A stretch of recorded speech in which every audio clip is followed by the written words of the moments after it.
Davi, como eu posso falar sobre muitos, eu conheço desde que era pequenino mesmo. Também tive o privilégio de ser o professor dele em algumas matérias aqui. Eu trouxe as notas que ele fez quando era meu aluno.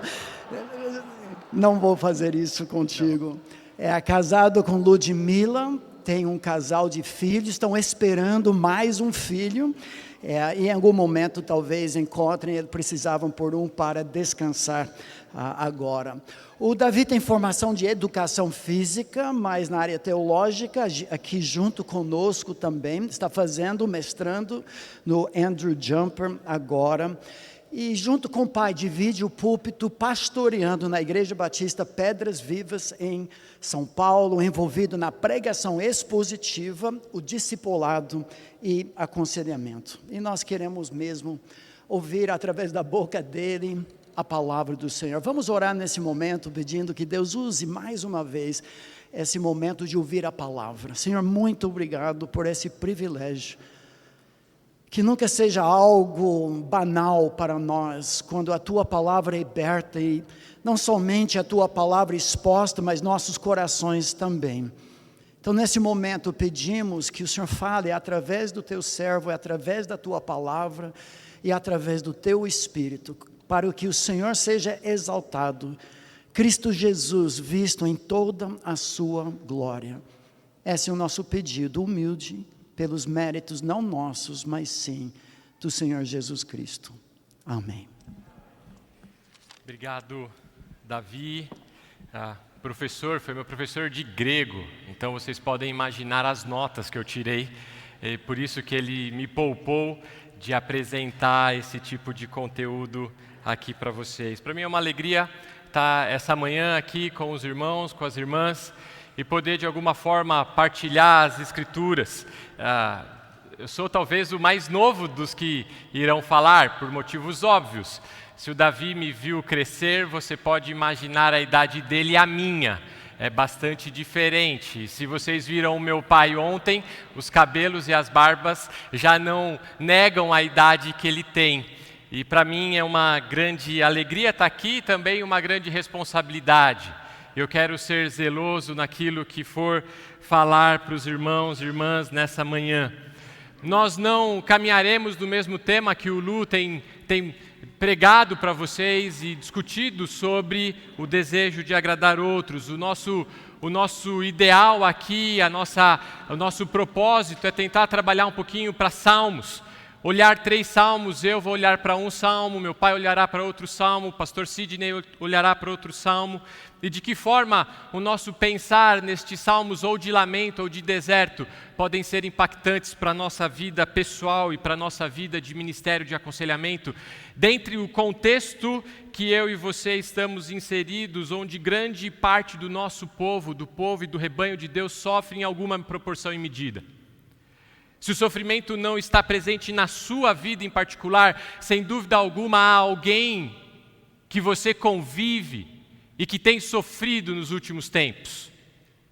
Talvez tenha sofrido no último ano de um modo que ele jamais pensou que sofreria. Talvez a sua vida seja marcada por muito sofrimento em muitas áreas. Por isso, abrir as Escrituras e olhar para como o salmista ou os salmistas lidavam com o sofrimento é bastante relevante para aquilo que fazemos em nosso aconselhamento. Devo dizer que o salmo que eu escolhi para expor essa manhã com vocês, alguns autores vão classificar como um salmo de lamento à nação. Então a nação estaria talvez se colocando na condição de reconhecer os seus próprios sofrimentos, a sua própria angústia, a sua própria dor, e em alguma medida clamar ao Senhor. Ou, como outros autores tratam, talvez esse seja um salmo real. Um salmo onde a nação observa a sua dor, a sua luta, mas tem grande esperança, uma expectativa vibrante de que virá aquele que trará toda a libertação para um povo que sofre, para um povo que tem lutas. A própria dificuldade em classificar este salmo que irei expor nesta manhã apresenta uma realidade de que o lamento produz viva esperança. Lamento produz viva esperança. Um comentarista diz que o lamento bíblico é oração. Descontentamento secular, por sua vez, sucumbe à ausência de sentido. E quanto àquele que tem a certeza de quem Deus é e de como Deus age, pode lamentar porque dirige a sua palavra a Deus, lamento bíblico é oração.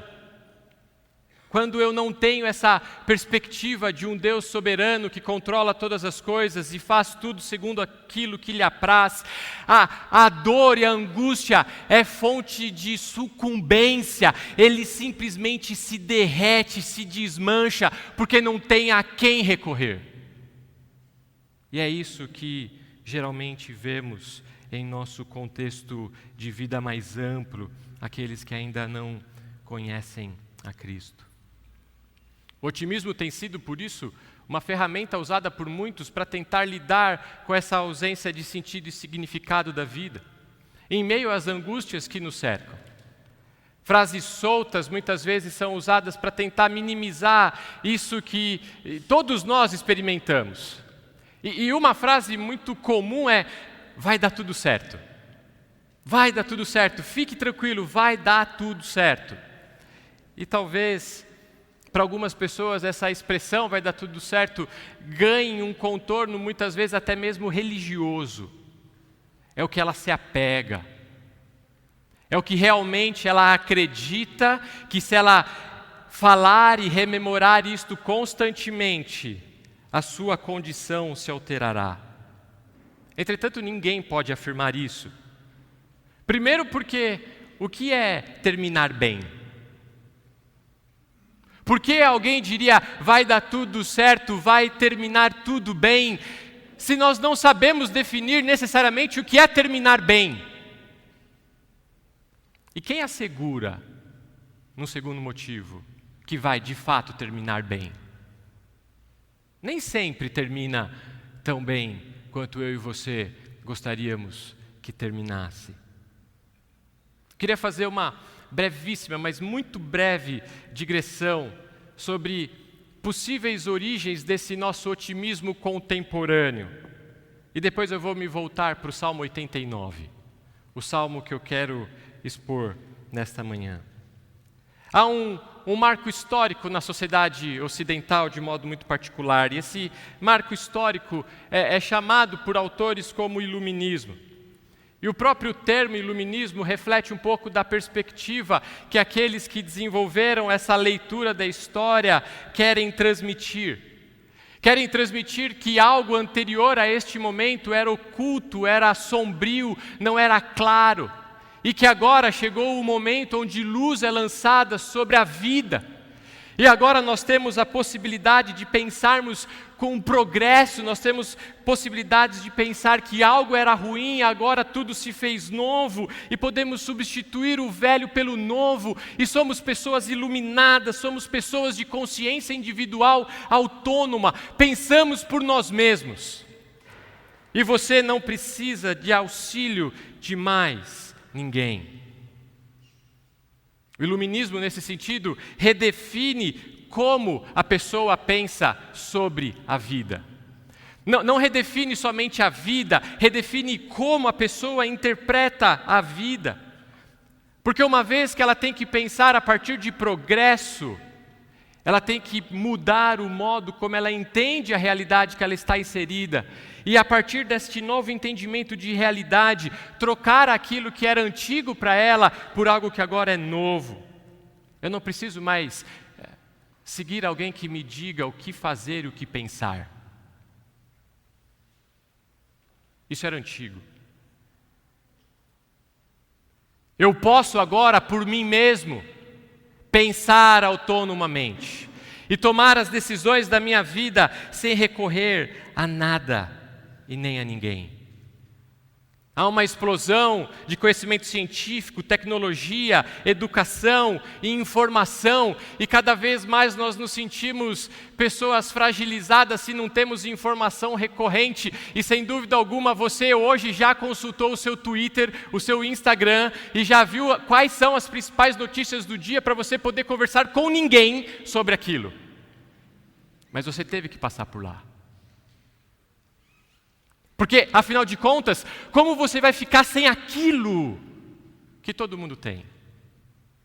E que todo mundo julga que é tão importante para moldar o modo como nós pensamos. O homem se tornou o seu próprio redentor.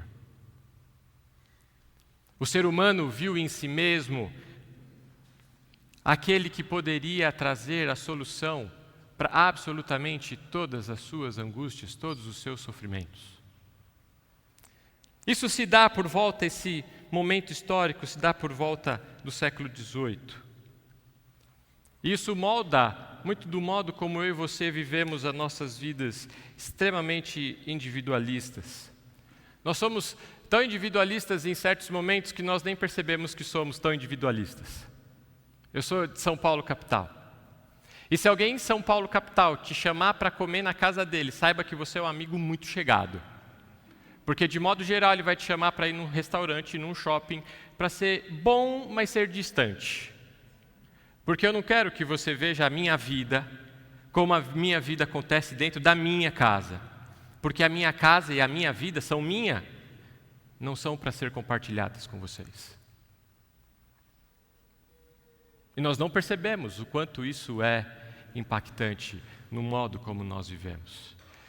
De tempos em tempos, vamos colocando barreiras para mantermos as pessoas distantes de nós e não compartilharmos a nossa vida e a nossa realidade e não sermos impactados por aquilo que elas podem fazer no nosso viver. O problema é que no início do século XX, dois marcos históricos sucumbem a essa ideia do homem bem educado que resolveria o problema de toda a dor da humanidade. Primeira e Segunda Guerra Mundiais vêm com tal força que como é que esse homem bem educado, iluminado, pôde produzir mal histórico tamanho como vimos na história da humanidade naquele momento específico? E aí nós precisamos lidar com uma pergunta fundamental. Por que esse homem iluminado pensaria em Deus se ele não precisa de Deus porque ele pensa autonomamente? Mas por que esse homem agora vai ter que lidar com o sofrimento causado por ele próprio? Porque foi ele que criou o contexto e o ambiente necessário para que as guerras acontecessem. O dilema é posto e o dilema não é resolvido por esse homem. Esse homem autônomo, ele precisa, para lidar com o mal que ele criou, destruir-se a si mesmo. Porque se eu era para ser bem educado e resolver a dor humana, e eu agora sou o gerador da dor humana, como é que eu removo o problema da experiência humana? Se não removendo o homem, o ser humano, da realidade presente. Ou, alternativa, quem sabe pensar que de fato existe um Deus que controla todas as coisas. Mas se eu pensar que existe um Deus que controla todas as coisas e tudo faz segundo aquilo que lhe apraz, eu volto porque é antigo. Eu sou orgulhoso o suficiente para não voltar para aquilo que é antigo. E o coração humano, em todo o seu orgulho, rejeita pensar adequadamente sobre quem Deus é. E não tem a quem recorrer em meio à sua dor. Isso levou o ser humano a uma completa desesperança. Do iluminismo passamos para um niilismo. Viver já não tem sentido. Se você vive ou você não vive, tanto faz. Você é meramente mais uma pessoa nesse mundo sem sentido. Tire então a tua própria existência. Você não responde para ninguém que te deu a existência. Por que permanecer existindo? quando desconsideramos a possibilidade de um Deus que tudo faz, muito do nosso sentido do viver se perde. O homem busca suas próprias respostas. A ONU, em 1990, descreveu que 43% da população mundial vivia em extrema pobreza. Um orçamento mensal inferior a R$190, extrema pobreza. Em 2008, esse número passou para 22%, redução de 50% em 18 anos. Em 2015, esse número passou para ser 10,2%. Outra redução de 50% em 7 anos. O mundo está indo bem, não? As pessoas estão vivendo bem melhor. Quem sabe encontramos na economia e nos nossos recursos financeiros a solução para as nossas angústias? E de repente chega 2020 e um vírus altera tudo que eu e você jamais pensamos que poderíamos viver. Eu ouso dizer que todos aqui tiveram as suas agendas mudadas no último ano e meio. Eu ouso dizer que todos aqui, ou um grande número que está aqui em 2020 ou 2021, teve algum momento de grande angústia. O que será? O que será com minha empresa? O que será com os meus recursos? O que será com a saúde da minha família? O que será com os jovens? O que será com os adolescentes? O que será com as crianças? O que será? Isso não é música popular brasileira. O que será? Muitos jovens e adolescentes têm vidas incomparavelmente mais confortáveis que a de seus pais. E porque vivem dentro desse contexto pós-iluminista de progresso e de autonomia, associado com esse otimismo recente, consideram que a vida pode ser vivida de fato sem Deus. E muitos pais destes jovens e adolescentes criam seus filhos num mundo idealista, cheio de otimismo, onde tudo vai dar certo, e onde esses jovens e esses adolescentes têm dificuldade em lidar com o seu próprio sofrimento, porque afinal de contas, os sonhos nossos têm que florescer. Amados irmãos e irmãs, o sofrimento é uma realidade no mundo que está em pecado. E a busca pela autonomia, o viver a vida como se Deus não existisse ou não fosse necessário, não resolve o problema do sofrimento, mas só o acentua. E só o acentua por duas razões. Primeira razão: se Deus não existe, o sofrimento precisa ser resolvido de qualquer forma. Mas este homem também se torna o criador do sofrimento. E assim, como eu já disse, para acabar com o sofrimento deveríamos acabar com todos aqui. O mundo seria muito melhor, não? Solução é viável? Segunda razão: Deus existe. E tentar eliminá-lo da equação não mudará o fato de que ele continuará existindo. Mas agora, eu e você precisaremos lidar com os nossos limites e, eventualmente, mudar a nossa própria perspectiva, ter uma visão distinta daquela que nós buscamos até hoje para entender o momento em que vivemos. Mas para isso precisamos ser quebrados em nosso orgulho, para que não aumentemos o nosso sofrimento. E as Escrituras nos mostram que esse ideal de uma vida independente, autônoma, de progresso, está em Gênesis capítulo 3, versículo 6. Quando a mulher, vendo que a árvore era boa para se comer, agradável aos olhos e desejável para dar entendimento, tomou-lhe do fruto e comeu, e deu também ao marido, e ele comeu. Adão, então segue e come. E não só adentra o pecado na realidade humana, como também traz o pecado e o sofrimento para a esfera da criação, Romanos capítulo 8, versículo 22, onde toda a natureza geme por causa do pecado de Adão. A promessa de que o filho da serpente, o filho da mulher pisaria na cabeça da serpente em Gênesis 3,15, traz esperança inicial, e Eva, quando vê o seu filho Caim nascendo, talvez pensasse, é esse jovem que vai redimir-me do meu pecado, mas ele mata o irmão.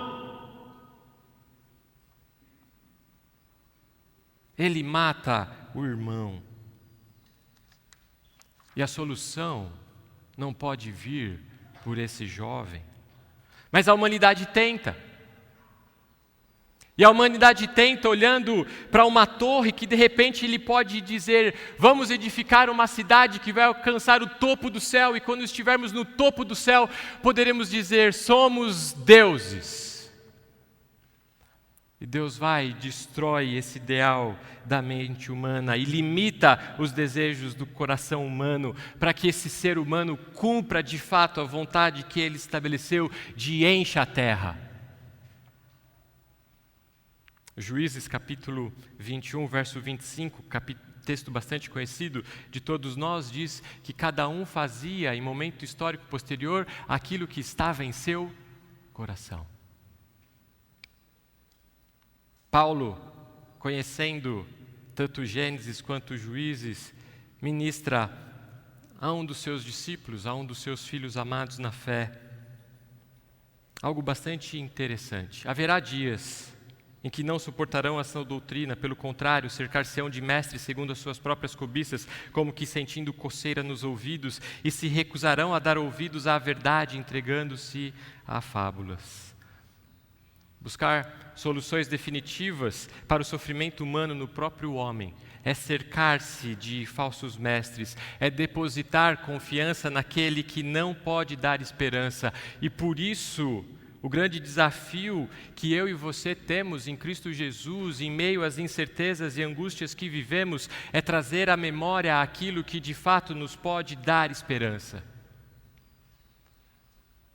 Não há aqui um desejo de abandono de tecnologias ou do uso daquilo que a medicina pode nos dar, mas é a certeza de que colocamos a nossa esperança de fato onde podemos ter real e verdadeira esperança. Naquilo que não se muda, naquilo que não se altera, naquilo que de fato traz alicerce firme e fundamento sólido para que eu e você tenhamos motivos pelos quais acordaremos amanhã. Motivos que me farão viver e servir e amar as pessoas a quem Deus tem nos dado a servir. Por isso que o Salmo 89 é o salmo que eu quis pensar. Porque lamento e esperança, que são lados de uma mesma moeda, estão contidos no Salmo 89. Porque ao mesmo tempo que o salmista no Salmo 89 vai produzir grande lamento, forte lamento, vigoroso clamor, você vai perceber que a esperança dele não está em nenhum momento depositada na humanidade, mas a esperança dele está depositada num Deus que é fiel àquilo que ele prometeu em sua palavra. O salmista vai olhar para os termos da aliança e vai dizer, por causa do Senhor e de sua aliança e de sua palavra, é que eu posso fazer forte clamor. Só que eu vou fazer a exposição do Salmo 89 e eu tenho meia hora para fazer isso. Eu vou fazer de modo invertido. Eu vou começar pelo fim, eu vou começar pelo lamento. E depois eu vou partir para a esperança. O lamento no Salmo 89 começa no versículo 38 e vai até o versículo 51. E os lamentos do povo de Deus são sempre baseados no imutável caráter de Deus. Os lamentos do povo de Deus são sempre baseados no imutável caráter de Deus. Salmo 89, verso 38, a palavra do Senhor nos diz: Tu, porém, esse tu é o próprio Deus, a quem o salmista dirige a sua voz. Tu, porém, o repudiaste e o rejeitaste, e te indignaste com o teu ungido. Aborreceste a aliança com o teu servo, profanaste-lhe a coroa, arrojando-a para a terra. Arrasaste os seus muros todos, reduziste às ruínas as suas fortificações. Despojam-no todos os que passam pelo caminho, e os vizinhos o escarnecem. Exaltaste a tua destra os seus adversários, e deste regozijo a todos os seus inimigos. Também viraste o fio da sua espada, e não a sustentaste na batalha. Fizeste cessar o seu resplendor, e deitaste por terra o seu trono. Abreviaste os dias da sua mocidade, e o cobristes de ignomínia. Até quando, Senhor? Esconder-te-ás para sempre? Arderá a tua ira como fogo? Lembra-te de como é breve a minha existência, pois criarias em vão todos os filhos dos homens. Que homem há que viva e não veja a morte? Ou que livre a sua alma das garras do sepulcro? Que é feito, Senhor, das tuas benignidades de outrora, juradas a Davi por tua fidelidade. Lembra-te, Senhor, do opróbrio dos teus servos, e de como trago no peito a injúria de muitos povos, com que, Senhor, os teus inimigos têm vilipendiado, sim, vilipendiado os passos do teu ungido. Quem escreveu esse salmo foi Etã, o Esraíta, alguém de quem não temos muita informação e muito menos temos o contexto aonde esse salmo foi escrito em detalhes.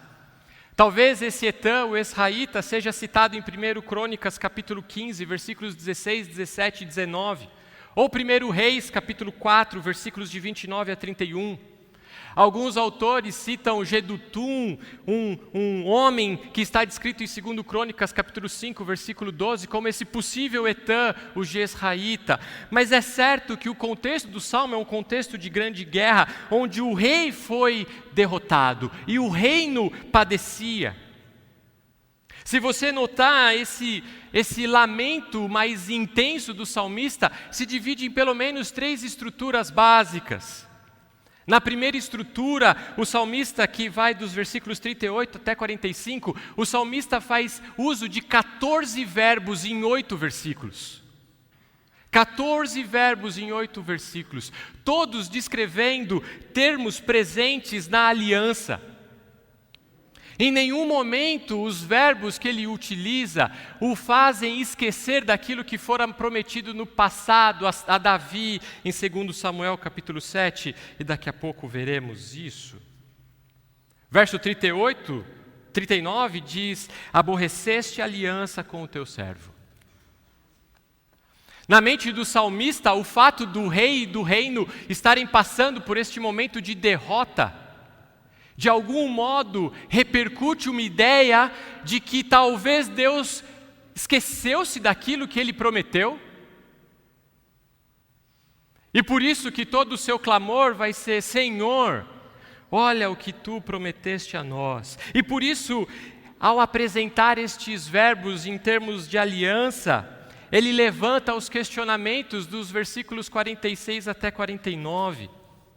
E todos os questionamentos também estão pautados na aliança, porque Etã sabia quem Deus era e sabia como Deus lidava com aquilo que ele prometera. Só que na mente dele há certo paradoxo, porque o Salmo 1 diz que o justo em tudo o que faz é bem-sucedido. Mas quando nós olhamos para a nossa própria realidade, muitas vezes eu e você vamos nos julgar justos em nosso viver e falaremos: por que sofremos então? O salmista apresenta as suas inquietações de modo bastante enfático, porque neste certo paradoxo do lamento, o questionamento dele foca muitas vezes no problema, no sofrimento, na perda. Mas ao mesmo tempo só faz sentido ele olhar para o sofrimento, para a perda, para a angústia, porque ele tem uma visão elevada da aliança e do Deus da aliança. Porque do contrário, a quem ele recorrerá? A murmuração, por sua vez, é a queixa pela queixa. É o criticar a alguém que não se confia. É o simplesmente levantar o dedo e colocar em riste de alguém que não pode solucionar porque não se crê neste alguém. A murmuração é a queixa que desconsidera o caráter e a pessoa do próprio Deus. E por isso que em sua terceira porção de lamento, ele traz a grande súplica: lembra-te, Senhor, lembra-te de nós. Ninguém suplica a quem não pode responder. Nós só suplicamos àquele que pode de fato trazer algum tipo de solução e resposta para a nossa dor, para o nosso sofrimento, para a nossa angústia, para a nossa ausência de sentido. Como o Davi falou, eu sou formado inicialmente em educação física. E depois que eu me formei, eu fui fazer uma pós-graduação na Faculdade de Medicina da USP, no Instituto do Coração.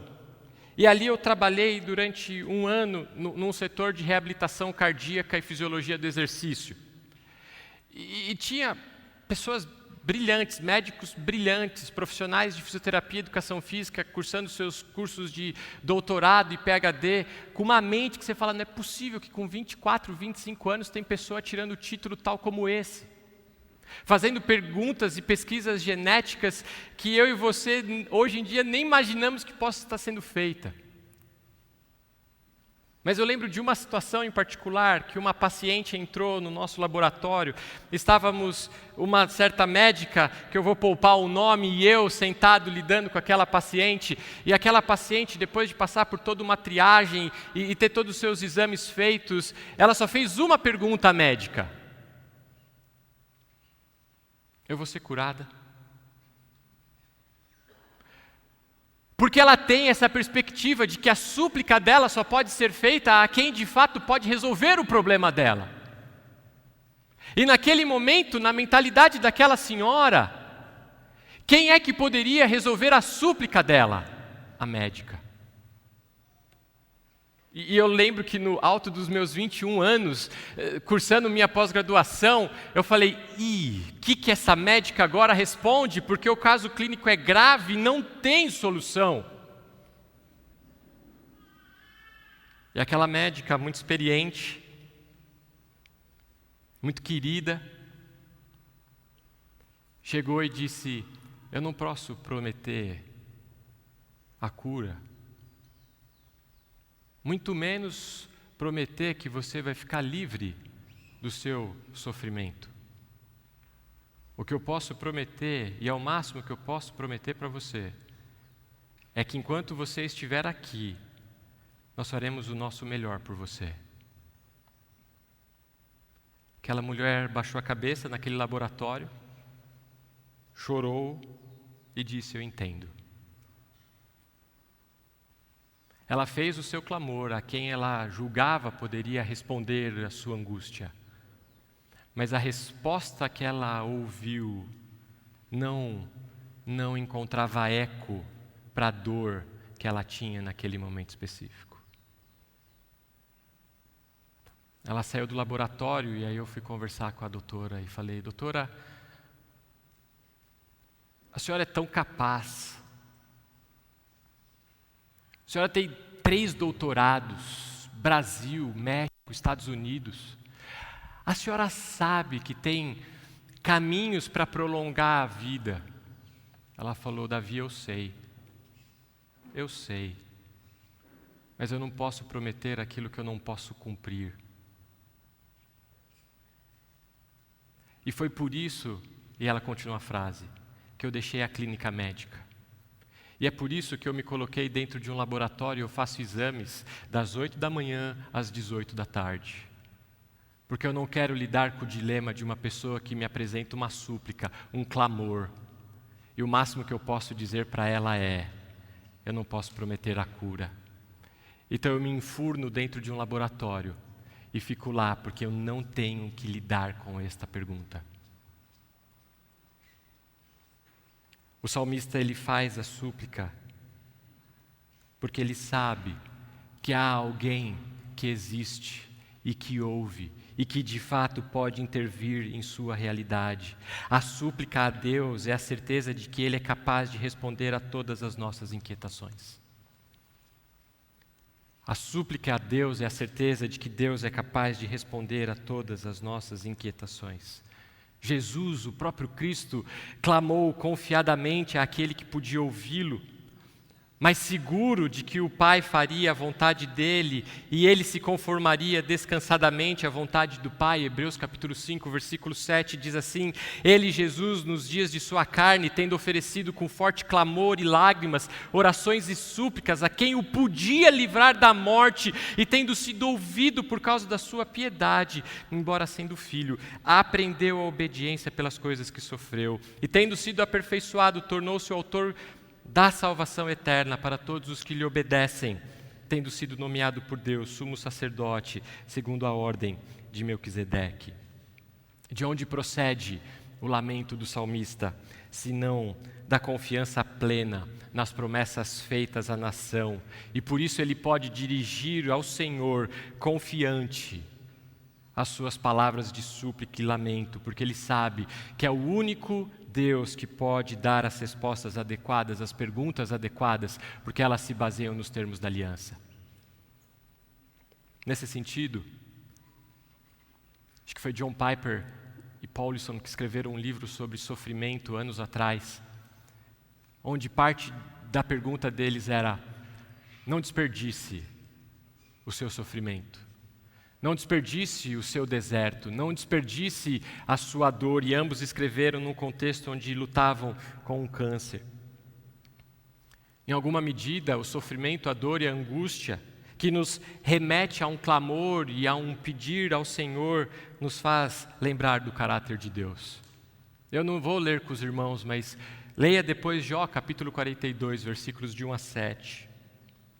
Onde Jó mesmo, depois de ter apresentado o grande clamor, ele vem e reconhece que falava daquilo que não entendia, mas que Deus havia sido benevolente para com ele, e cuidado do coração dele em todo momento. E de modo muito particular, o verso 7 do capítulo 42 tem a resposta de Deus a todo o clamor e reconhecimento de limites de um coração não orgulhoso por parte de Jó. Tendo o Senhor falado estas palavras a Jó, verso 7 do 42, o Senhor disse também a Elifaz, o temanita: a minha ira se acendeu contra ti e contra os teus 2 amigos, porque não dissestes de mim o que era reto, como o meu servo Jó. Em alguma medida que eu não sei explicar para os irmãos, o próprio Deus olhava para o clamor e para a súplica de Jó e dizia: Jó falou a mim e de mim e sobre mim aquilo que era reto. Vocês, os 3 amigos, não falaram, e eu me iro contra vocês. Sofrimento também nos dá a oportunidade de sondar o nosso coração para saber onde temos depositado a nossa esperança. Mateus capítulo 6, verso 34, coloca isso de modo muito prático para mim e para ti: não vos inquieteis com o dia de amanhã, pois o amanhã trará os seus cuidados, basta a cada dia o seu próprio mal. Nos dá a oportunidade, o sofrimento, de aprendermos a sermos compassivos com os nossos irmãos. 2 Coríntios capítulo 1, versículos 3 a 5. Com o conforto que nós somos confortados, para que podemos confortar aqueles que sofrem. Também nos dá a oportunidade de crescermos na dependência de Deus. Lucas 22, 39, Jesus diz: e saindo como de costume para o Monte das Oliveiras, e os discípulos o acompanharam, chegou ao lugar escolhido, Jesus lhes disse: orai para que não entrais em tentação. Ele, por sua vez, afastou-se cerca de um tiro de pedra e de joelhos orava, dizendo: Pai, se quiseres, passa de mim este cálice. Contudo, não se faça a minha vontade, e sim a tua. O sofrimento é momento de exercício de dependência. Se os lamentos do povo de Deus são sempre baseados no imutável caráter de Deus, a esperança também está baseada no caráter de Deus. A esperança daquele que lamenta está na certeza de que o soberano Senhor do universo não viola a sua aliança. A certeza, a esperança daquele que lamenta, está na certeza de que o Senhor soberano do universo não viola a sua aliança. E os versos 1 até 39 vão descrever isso com grande clareza. A começar no versículo 1, quando o salmista diz: cantarei para sempre as tuas misericórdias, ó Senhor, os meus lábios proclamarão a todas as gerações a tua fidelidade. E pela própria estrutura da língua hebraica e da poesia presente aqui, nós percebemos que o centro deste verso é a adoração e o louvor ao Senhor.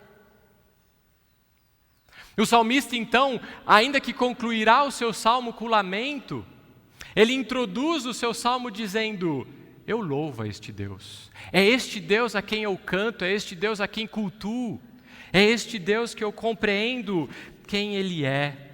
O louvor do salmista se deve ao fato de que ele conhece a bondade e a fidelidade de Deus, o amor leal. E se perguntássemos para o salmista quem é Deus e Deus é bom, ele diria: sim, Deus é o soberano de Israel e Deus é sempre bom. Deus é sempre bom. E é evidente aqui o contraste com o lamento.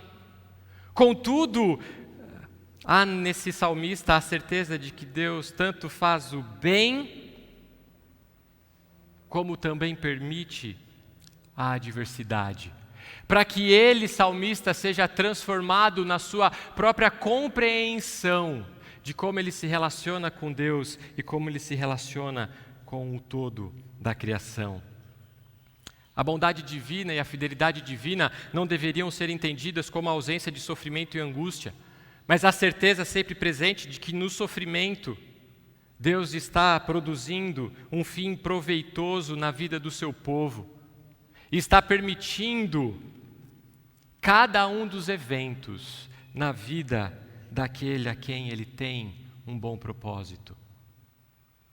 Eu sei que o pastor Sidney já apresentou o livro, mas eu vou recomendar fortemente que vocês leiam Confiando em Deus, mesmo quando a vida nos golpeia, aflige e fere, do Jerry Bridges. Um homem que vai introduzir o livro dizendo da sua dor ao ter perdido a sua esposa e o seu pai no seu colo. E como pensar e meditar no caráter soberano de Deus, na bondade de Deus a partir da perspectiva de um Senhor que nunca perde o controle, foi fundamental para que ele pudesse viver a sua vida em meio às suas angústias. A palavra que o salmista utiliza para rememorar esta fidelidade e esta bondade de Deus, descreve seu amor leal às suas promessas. Deus é bom, e é bom em si mesmo e por si mesmo. Verso 2: pois disse eu, a benignidade está fundada para sempre, a tua fidelidade, tu a confirmarás nos céus. Eu vou usar só como exemplo. O Davi veio me apresentar aqui porque vocês também não me conhecem.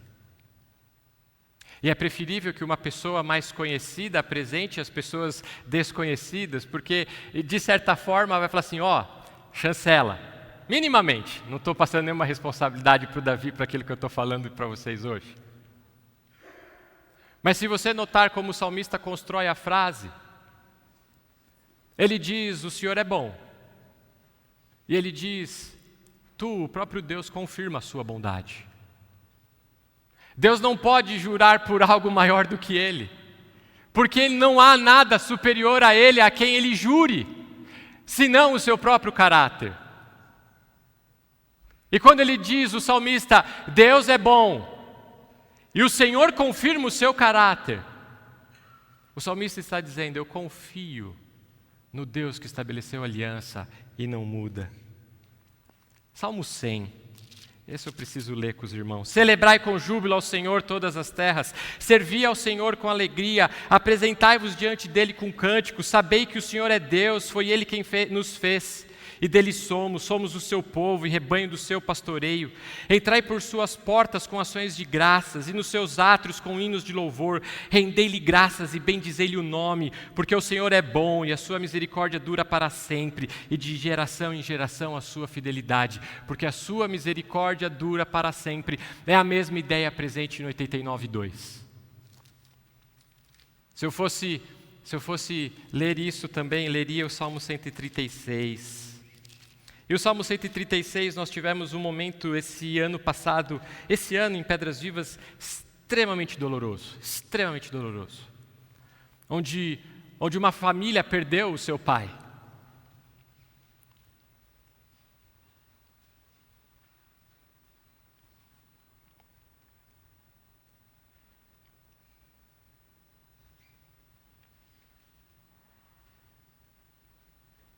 E no culto seguinte, ainda totalmente fechados, começamos a ler o Salmo 136 responsivamente pela internet. Então eu li a primeira parte: rendei graças ao Senhor porque Ele é bom. E todo mundo em suas casas, porque a sua misericórdia dura para sempre. E verso 2. E naquele período que aquele homem morreu, nós tínhamos quase 40 pessoas internadas por Covid em nossa igreja. 5 em situação de quase morte.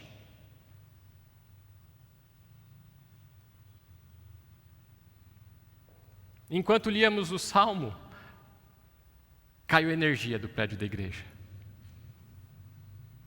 E de repente olhamos para os grupos de WhatsApp da igreja, e os membros continuaram a ler o Salmo, trazendo à memória o que pode dar esperança, porque as misericórdias do Senhor duram para sempre.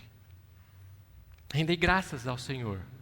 Rendei graças e leia esse Salmo em sua casa, com essa perspectiva. O nosso Deus aceita o nosso clamor e o nosso lamento, porque Ele é o único que pode responder em misericórdia, suprindo àqueles a quem Ele cuida, porque Ele é fiel a si mesmo e à sua aliança. A fidelidade se revela nas palavras do próprio salmista, descritas nos versos 3 e 4, quando o salmista rememora a aliança, segundo Samuel capítulo 7, fiz aliança com o meu escolhido, eu jurei a Davi meu servo, para sempre estabelecerei a tua posteridade, e firmarei o teu trono de geração em geração. O verso 4 é uma citação dentro do Antigo Testamento, de segundo Samuel capítulo 7, onde o salmista está dizendo, sabe porque eu louvo ao Senhor, sabe porque eu bendigo ao Senhor, sabe porque eu conheço as misericórdias do Senhor que se renovam a cada manhã? Porque eu relembro de que virá um filho de Davi, que vai poder redimir tudo aquilo que nós não conseguimos compreender, e por isso eu o amo, por isso eu exalto. A aliança davídica é quem Etã está relembrando e sobre qual as suas queixas e o seu lamento se estabelecem. Pois se Deus é fiel e prometeu o rei e o reino eternos, por que agora sofrem o rei e o reino? Por que é o lamento? Uma hipótese poderia ser porque o rei pecou. Contudo, mesmo o pecado do rei não revogaria a disposição de Deus em estabelecer o seu rei e o seu reino. O que ocorre é que o rei pecador não é capaz de cumprir todas as exigências da lei, todas as exigências da aliança. Por isso, tanto segundo Samuel 7 como o Salmo 89, principalmente por seu lamento, devem ser compreendidas à luz da vinda de um rei perfeito da raiz de Davi. A implicação dessa verdade é que não seria necessariamente o próximo filho de Davi que seria este rei eterno. E daí surge a necessidade de dependência plena e de descanso nas promessas da minha parte e da tua parte também. Porque este ambiente de justiça e equidade, este reino perfeito onde o mal não subsiste mais, ainda não se faz presente em nossa realidade. O louvor existe quando o caráter de Deus é lembrado. Quem é como Deus? Quem é Deus em quem descansamos e de quem dependemos? E aí você pode olhar, o Salmo continua, verso 6, verso 7, verso 8, onde atributos de Deus são descritos. Deus, quem é comparável ao Senhor? Deus é sobremodo tremendo. O Senhor é Deus dos exércitos e é poderoso, e assim Ele fala. Poderíamos olhar para Isaías 40, versículos 18 até 31, onde há uma comparação dos deuses feitos por mãos humanas com o Deus Todo-Poderoso, o Deus de Israel. O verso 5 do Salmo 89 vai destacar as maravilhas de Deus, presentes na criação. O verso 6 vai dizer Deus é único, o verso 7 vai dizer Deus é soberano, o verso 8 vai dizer Deus é poderoso. O lamento foi baseado nestes atributos de Deus, pois o rei perdia as batalhas e os povos vizinhos escarneciam o rei. Para Etã, a derrota do rei humano se assemelharia talvez à própria derrota do Deus divino. Por isso que ao trazer à memória, ele quer trazer à memória aquilo que lhe dá esperança ao caráter imutável de Deus e os seus atributos. E por isso ele pode lamentar. Porque ele tem a certeza de que este Deus que é fiel à aliança e cujo caráter é único, soberano e poderoso, vai agir em momento específico dentro do plano dele. Que talvez não seja o nosso, talvez não seja da nossa forma. Se Deus fosse fiel, mas não fosse poderoso, Ele não poderia implementar as suas promessas. Se Ele fosse poderoso, mas não fosse fiel, teríamos dúvidas com relação à promessa. Mas por ser poderoso e por ser fiel, nós podemos ter descanso que Deus vai agir em consonância com o seu caráter. Porque Ele tanto pode como vai, porque Ele é fiel. A descrição do caráter de Deus caminha durante todo o Salmo. Onde Deus vai aquietar as forças da natureza, Salmo 89, 9. Onde Deus vai abater os inimigos da nação, Salmo 89, 10. Onde Deus vai ser esse Deus que sustenta e cria o universo, Salmo 89, 11, 12. O Deus que é poderoso e protetor, Salmo 89, 13. O Deus que governa e julga com retidão, Salmo 89, 14. O Deus cuja a comunhão produz alegria no povo, 15 e 16 do 89. O povo que reconhece o poder de Deus também reconhece aquilo que Deus possui, que é a sua provisão. Salmo 89, 17. Deus protege e sempre protegerá o povo por meio do seu escolhido. Deus vai sempre cuidar do seu povo por meio de um escolhido dele. Quando então o evangelista Mateus inicia o seu livro dizendo que o filho que nasce é o filho de Davi, ele nos coloca diretamente àquele que de fato pode lidar com todo o nosso dilema, com toda a nossa angústia e resolver todos os nossos problemas. E Deus assim, em Cristo Jesus, mostra que Ele cumpre as suas promessas, não viola o seu caráter, é fiel, é leal e é santo. Mas o salmista lamenta porque ainda esse dia não chegou.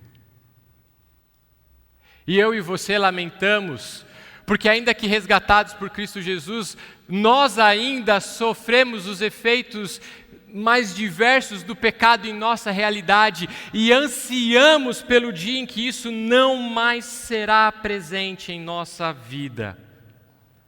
É a certeza da lealdade de Deus e da realidade do sofrimento presente nos revelam que a história não chegou ao final.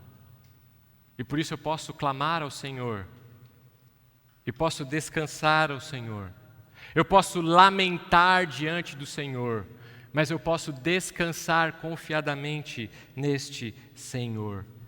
Se a resposta que eu der não for este otimismo barato, mas for um otimismo que diz respeito, Deus fará a sua vontade, que é boa e perfeita para a minha vida, seja qual for o resultado, Essa é uma resposta que de fato produz esperança.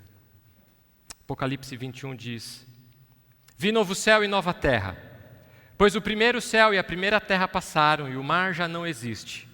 Vi também a cidade santa, Nova Jerusalém, que descia do céu da parte de Deus, ataviada como noiva, adornada para o seu esposo. Então ouvi grande voz vinda do trono, dizendo: Eis o tabernáculo de Deus com os homens.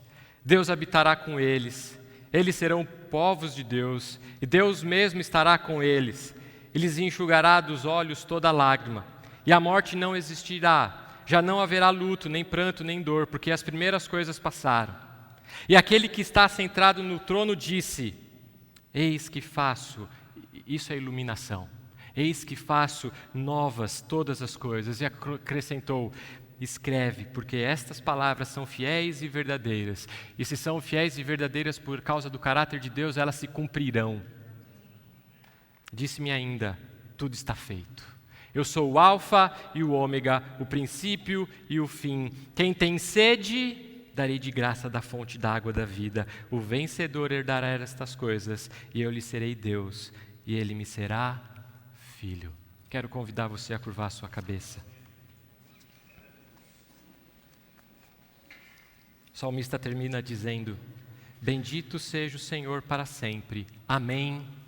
Amém. Pai, obrigado porque em meio às nossas angústias, podemos recorrer a Ti com forte lamento e clamor, porque o Senhor é fiel ao Teu próprio caráter e àquilo que o Senhor prometeu.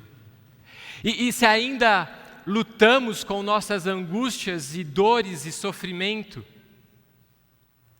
é porque ainda não é chegado o dia da plena manifestação do Teu Filho, não para a nossa redenção, mas para a concretude escatológica da nossa esperança.